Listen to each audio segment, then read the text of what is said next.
नमस्ते, मैं मंजू कुमारी आज आप लोगों को क्लास 8 का पाठ जिसका नाम है टोपी मैं पढ़ाने जा रही हूँ और इनके राइटर संजय जी हैं।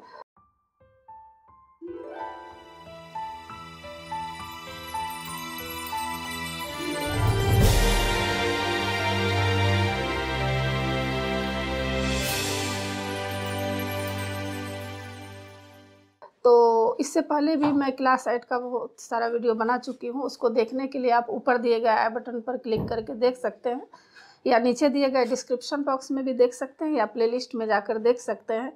और अभी मैं आप लोगों को कहानी टोपी पढ़ाने जा रही हूँ। इसका मैं फुल एक्सप्लेनेशन करने जा रही हूँ। यह पार्ट इसका 2 पार्ट बनेगा क्योंकि काफ़ी लंबा पार्ट है। तो यह पार्ट 1 है और पार्ट 2 देखने के लिए आप ऊपर दिए गए आई बटन पर क्लिक करके देख सकते हैं या नीचे दिए गए डिस्क्रिप्शन बॉक्स में भी देख सकते हैं। और यह पार्ट 1 है। तो टोपी कहानी एक लोक कथा है। मतलब इस कथा के माध्यम से, कहानी के माध्यम से लेखक यह समझाने का कोशिश कर रहे हैं कि देश में जब राजा अत्याचारी जुल्मी हो जाते हैं और सीधे साधे जो जनता है उस पर अत्याचार जुल्म करते हैं, उस पर ध्यान नहीं देते हैं, तो क्या होता है, जनता की कैसी दुर्दशा हो जाती है। और जो राजा होते हैं उन्हें कुछ मालूम भी नहीं होता है कि जनता के साथ क्या परेशानियां हैं। बस उसका शोषण करते रहते हैं, उसके ऊपर जुल्म करते रहते हैं और उसके मेहनत का भी पैसा उसे नहीं मिलता है।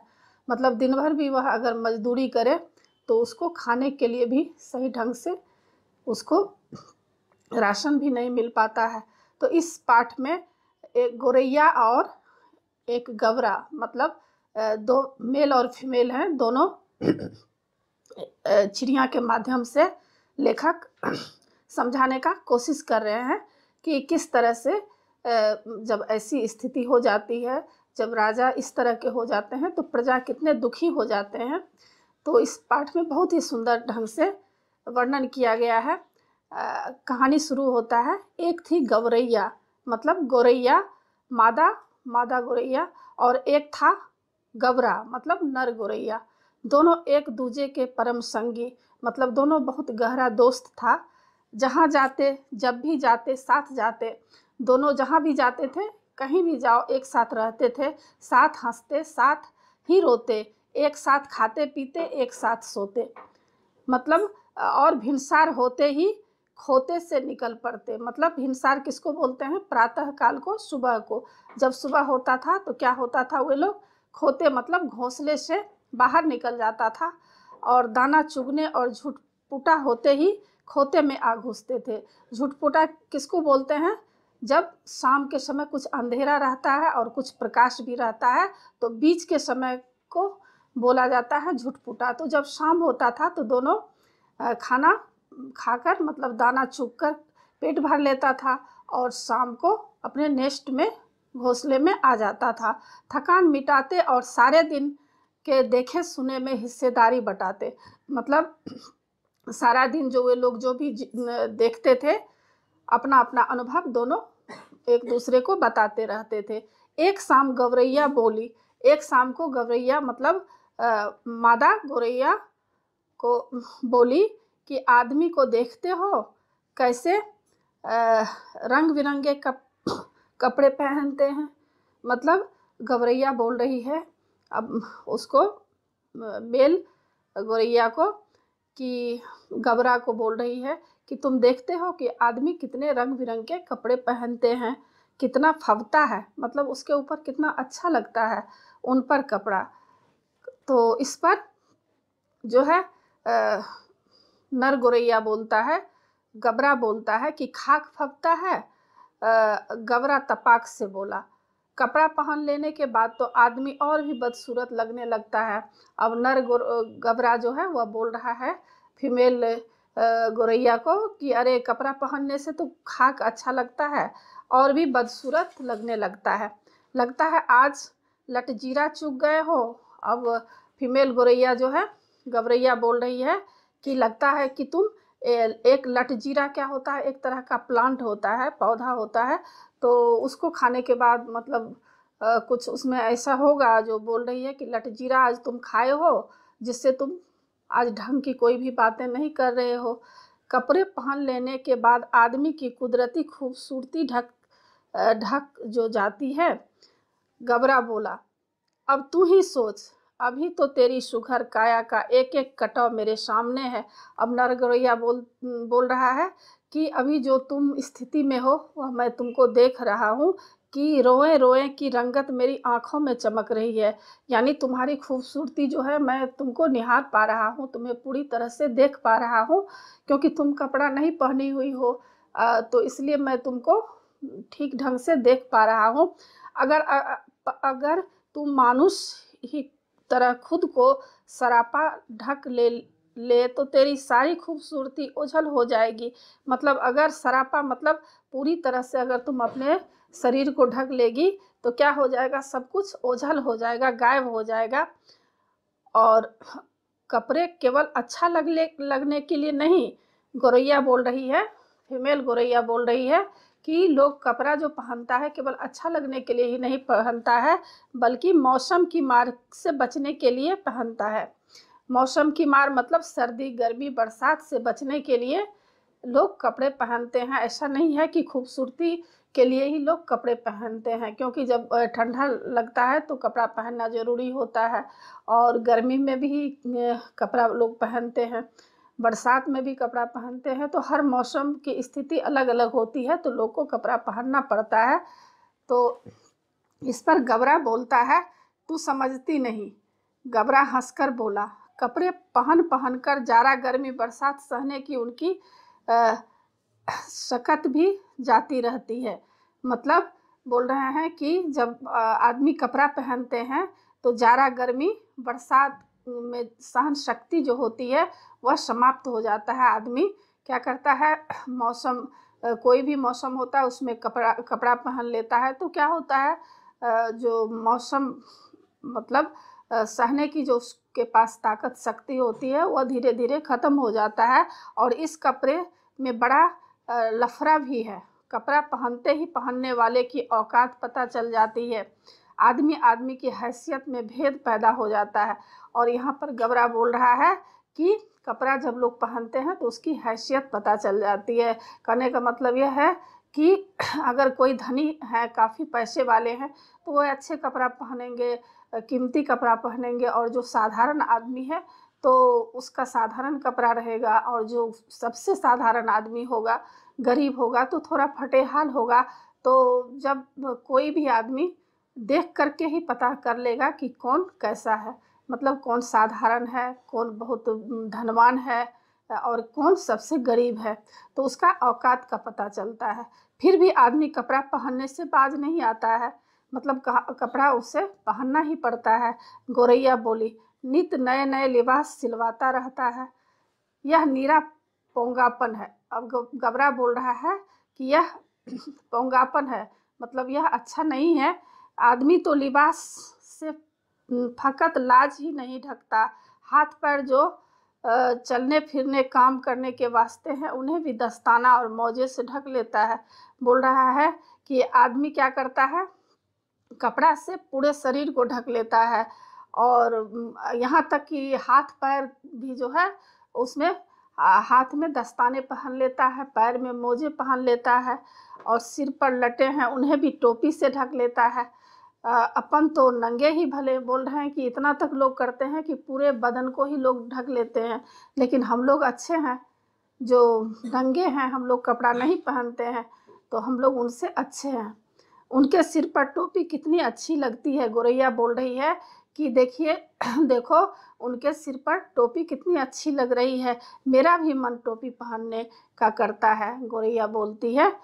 तो गबरा बोलता है, टोपी तू पाएगी कहाँ से। गबरा बोला, टोपी तो आदमियों का राजा पहनता है। बोलती है कि राजा लोग टोपी पहनते हैं, तुम टोपी कहाँ से पहन पाएगी। एक टोपी के लिए कितनों का टाट उलट जाता है, मतलब एक टोपी पहनने के लिए कितनों का दिवाला निकल जाता है। क्योंकि कोई भी अगर राजा बनता है तो कितने लोगों का शोषण जुल्म अत्याचार करके उसके सर पे टोपी आता है। कहने का मतलब यह है कि साधारण आदमी का शोषण करके वह राजा बन जाता है। जरा सी चूक हुई नहीं कि टोपी उछलते देर नहीं लगती। और क्या होता है, थोड़ी सी बात हुई नहीं, थोड़ी मोड़ी गलती अगर हो जाती है तो क्या होता है, टोपी उछलना मतलब इज्जत उसकी चली जाती है। अपनी टोपी सलामत रहे इसी फिक्र में कितनों की टोपी पहनानी पड़ती है। और क्या होता है, कभी कभी लोग ऐसे भी हो जाते हैं कि अपनी टोपी बचाने के लिए कितने के ऊपर जुल्म अत्याचार कर देते हैं। मेरी मान तो तू इस चक्कर में पड़ ही मत। और गबरा बोल रहा है कि तुम इस सब चक्कर में मत पड़ो, तुम टोपी पहनने की बात को भूल जाओ।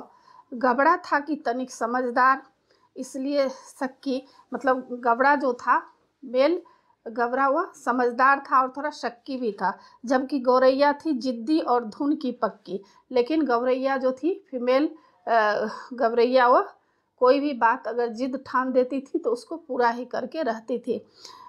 ठान लिया सो ठान लिया, उसको ही जीवन का लक्ष्य मान लिया। अब क्या करती थी, जब कोई भी जिद वह ठान लेती थी तो उसको पूरा करके ही मानती थी। कहा गया है जहाँ चाह वहीं राह, मतलब जब मन में किसी काम को करने की लगन होती है तो रास्ता निकल ही जाता है। यह एक मुहावरा भी है, जहाँ चाह वहाँ राह। मतलब जो अगर हम कुछ मन में चाहते हैं करने के लिए, मेरे मन में, किसी के मन में अगर चाहत होती है मंजिल पाने के लिए तो ज़रूर रास्ता निकल ही जाता है। मामूल के मुताबिक अगले दिन दोनों घूरे पर चुगने निकले। मतलब फिर वे लोग जो है दाना चुगने निकले। चुगते चुगते उसे रुई का एक फाहा मिल गया। और जब वहाँ पर दाना चुग रही थी गौरैया तो क्या हुआ, वहाँ पर एक रुई का फाहा उसे मिल जाता है, मतलब रुई का एक टुकड़ा मिल जाता है। मिल गया मिल गया मिल गया। अब क्या है, खुशी से वह जो है लौटने लगी, चारों तरफ नाचने लगी कि मिल गया मिल गया मिल गया। तो इस पर गबरा बोलता है चिल्ला करके, कि हैरान होकर बोलता है चिढ़ा कर कि अरे क्या मिल गया। तो मिल गया टोपी का जुगाड़ मिल गया। अब जो है गौरैया बोल रही है कि मिल गया टोपी का जुगाड़ मिल गया, मतलब जो उपाय, जुगाड़ का मतलब उपाय, जो मैं टोपी बनाना चाहती थी वह टोपी का जुगाड़ मुझे मिल गया। अब तो टोपी आराम से बन सकता है। गौरैया ने गबरे के सामने रुई का फाहा धर दिया। और क्या की, गौरैया जो है फीमेल गौरैया रुई का जो टुकड़ा था उसको गौरैया के सामने रख देती है और खुशी से झूमने लगती है। तेरे जैसा ही एक बाबरा और था।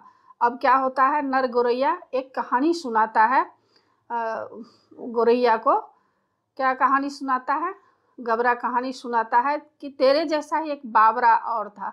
जैसे तुम पागल हो उसी तरह एक और पागल था। गबरा बोला। रास्ते चलते चलते उसे अचानक एक दिन पड़ा हुआ चाबुक मिल गया। और क्या हुआ, बड़ा उम्दा और लचकदार था। मतलब वह जो था चाबुक बहुत ही अच्छा था और लचीला था। किसी घुड़सवार के हाथ से छूटकर गिर गया होगा। चाबुक हाथ लगते ही वह बाबरा चीखने लगा। मतलब जब उसको चाबुक मिलता है तो वह चिल्लाने लगा। चाबुक तो मिल गया, बाकी बचा 3 घोड़ा लगाम जीन। अब ये तीनों तो रास्ते में, चाबुक हाथ लगते ही वह बाबरा चीखने लगा।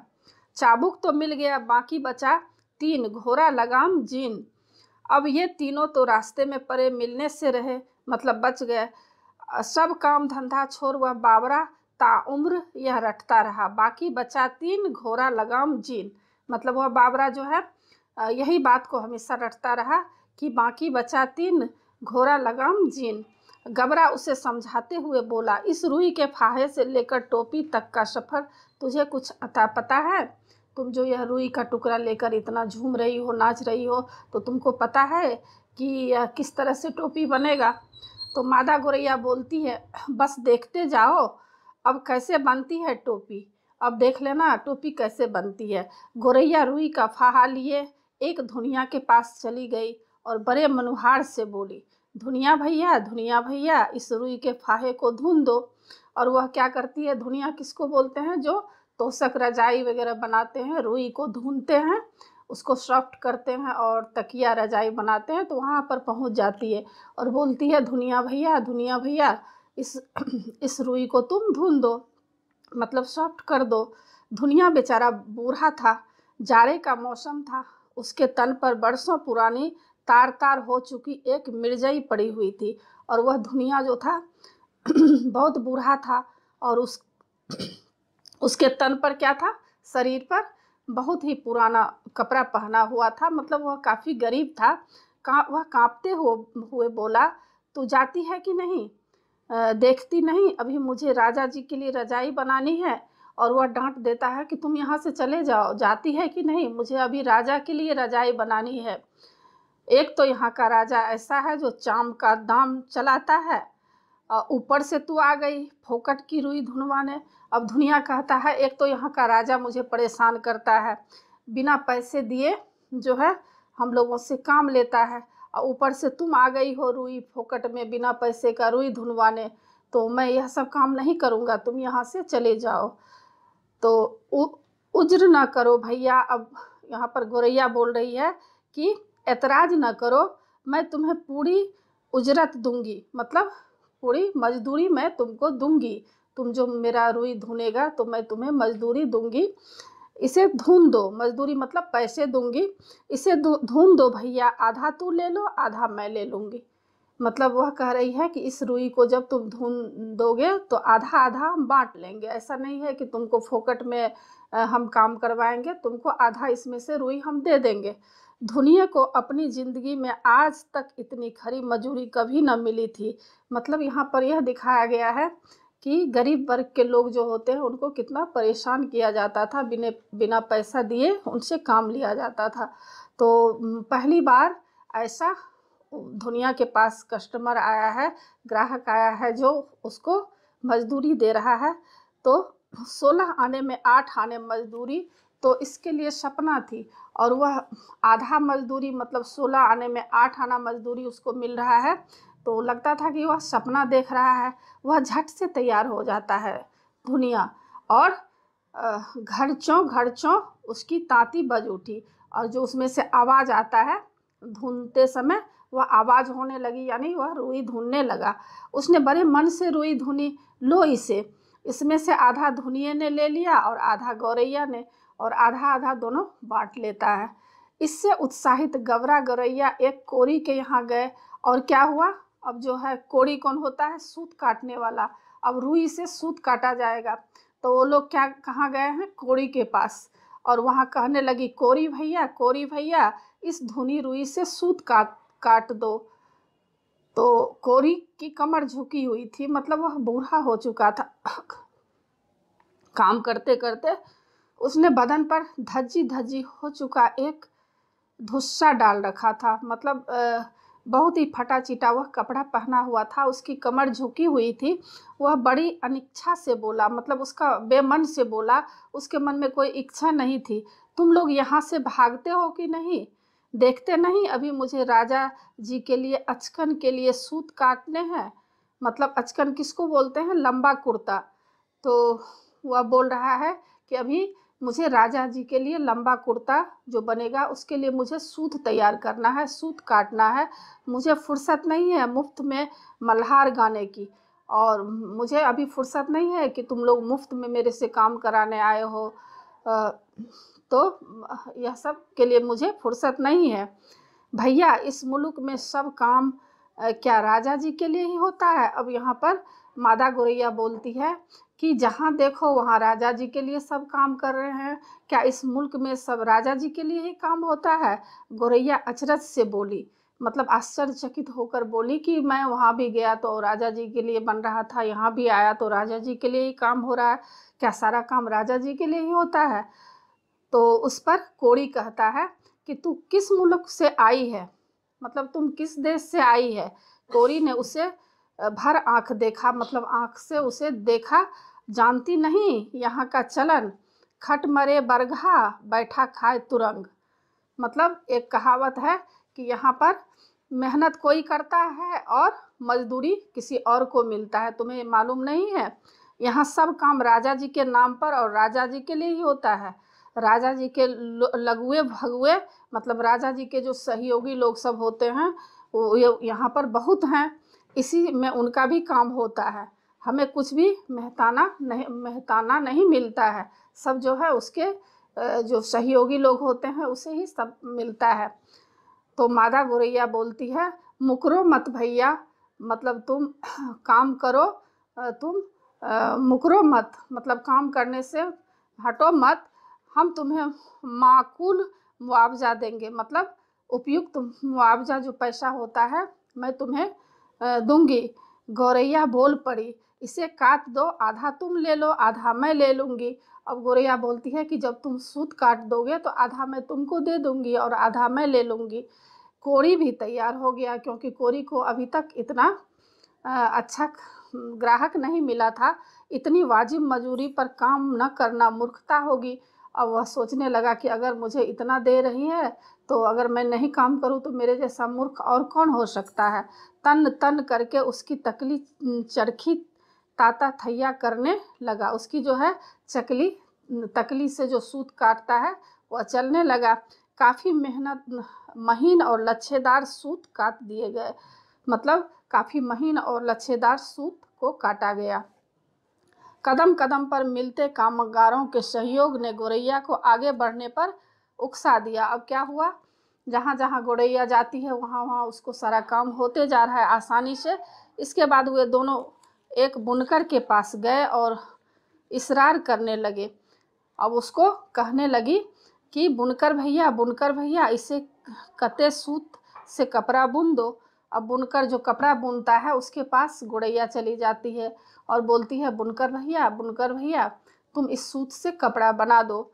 बुनकर इन्हें अगबग होकर देखने लगा, मतलब उसको परेशान होकर बुनकर देख रहा है, आश्चर्यचकित होकर देख रहा है। हटते हो कि नहीं यहाँ से, देखते नहीं अभी मुझे राजा जी के लिए बागा बनना है, मतलब